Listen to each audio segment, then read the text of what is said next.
Can you give an example of what a hadith is? Just a small hadith that we can understand just what are we dealing with here?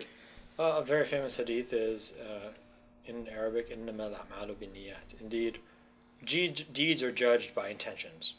So the Prophet Muhammad said, people's deeds are judged by their intentions. This is a very important principle, which says that if you want to do a good deed or perform an act of worship, you need to have the intention of doing this. You can't just do it randomly. And similarly, if you do something bad unintentionally, then you're not. This isn't something a sin you've committed because you didn't intend to do that. So it raises a very important idea of intention in our lives. So it appears some of them are very small, like a statement, perhaps a very small sentence.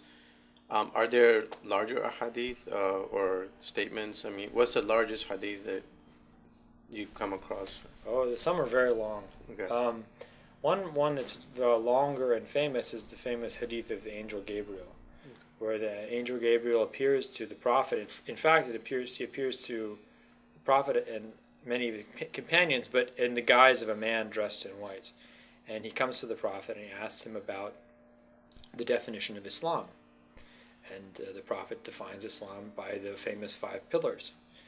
And fasting, belief in God and His Prophet, fasting the month of Ramadan, giving the charitable tax, performing the prayers, and performing the pilgrimage to Mecca if you're able.